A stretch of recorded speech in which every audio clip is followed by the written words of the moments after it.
সর্বপ্রথম জানাই সমস্ত সাধু গুরু ব্রাহ্মণ বৈষ্ণব সবাকার চরণে আমার অনন্ত কোটি কোটি ধন্যবাদ প্রণাম জানাই আমার মাতৃমণ্ডলী পিতৃমণ্ডলী সবাকার চরণে আমার অনন্ত কোটি কোটি ধন্যবাদ তারপর প্রণাম জানাই যার কারণে যার চেষ্টায় এই মহতী হরিবাসরের আয়োজন করা হয়েছে, মহতী হরিবাসর হয়েছে, তার চরণে আমার অনন্ত কোটি কোটি দণ্ডবত প্রণাম।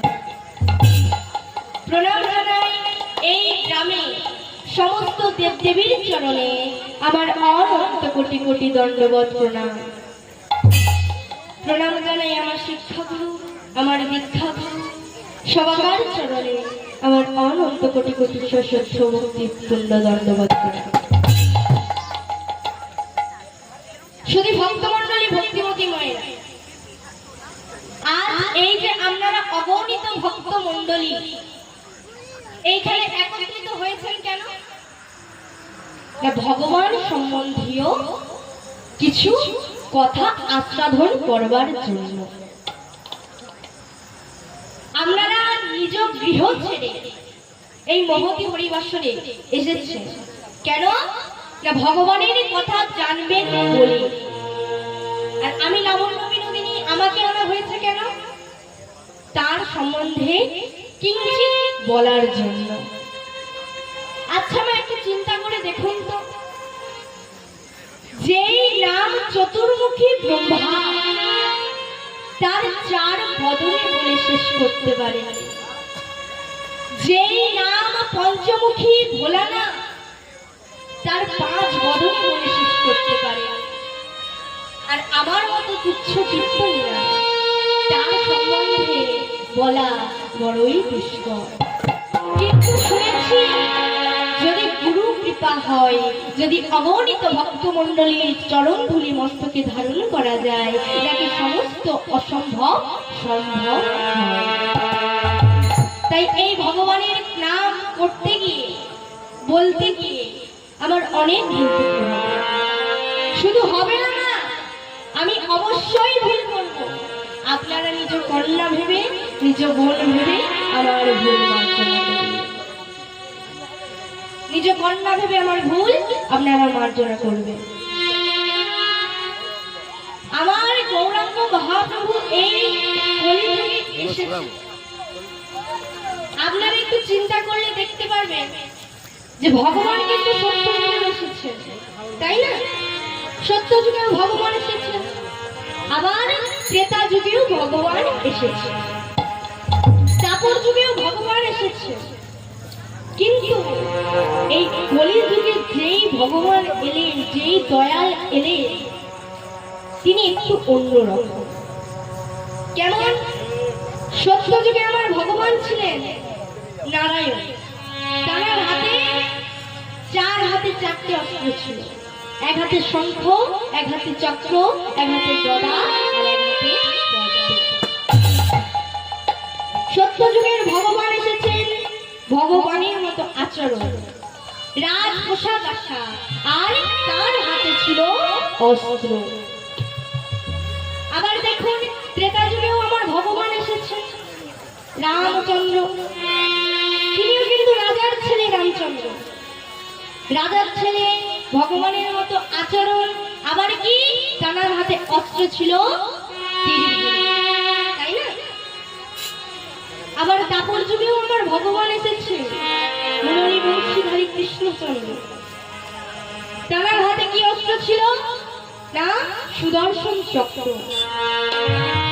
কিন্তু দেখুন না, এই যে কলিতে আমাদের ভগবান এসেছেন গৌরাঙ্গ মহাপ্রভু, আমার গৌর হরির সাথে কি আগের তিন যুগের ভগবানের কোনো মিল আছে? কোনো মিল আছে? গৌর হরির হাতে আছে না আছে অস্ত্র, না আছে রাজ পোশাক আশা, আর না আছে কোনো কি ভগবানের মতো আচরণ। তিনি এই কলিযুগে এসেছেন, শুধু নিয়ে এসেছেন দুটি জিনিস, এক নাম আর প্রেমের ডালি। নাম আর প্রেমের ডালি, এমন গৌর হবে না আর হওয়ার নয়। হওয়ার নয়,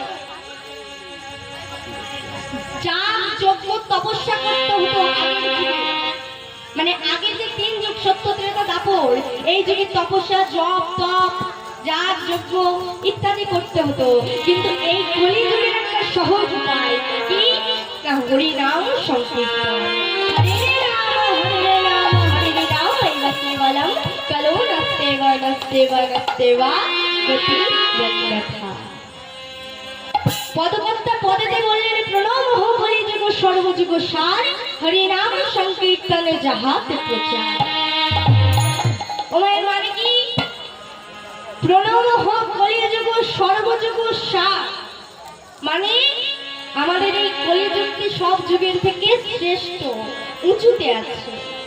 কেন?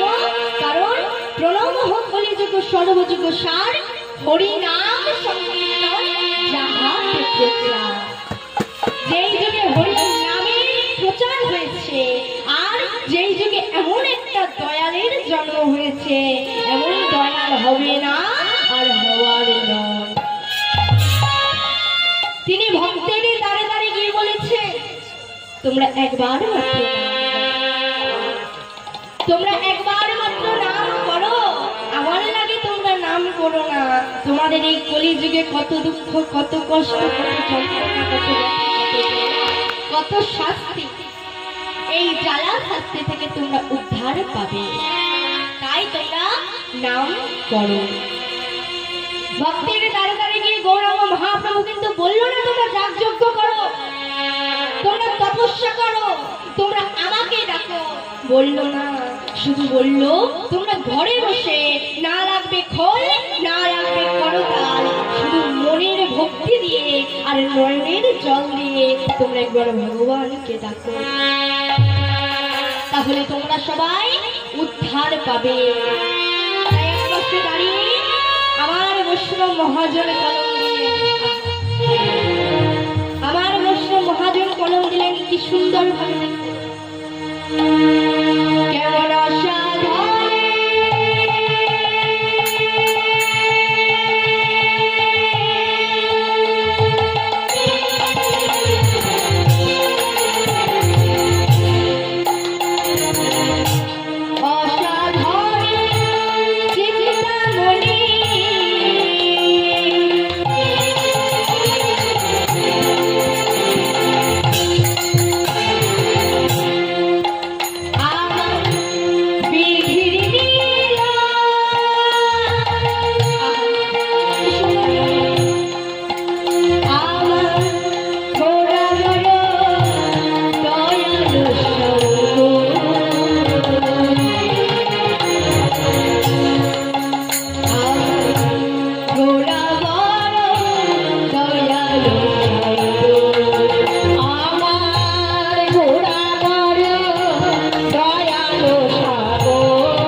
বরাবর দয়ালের সাথে।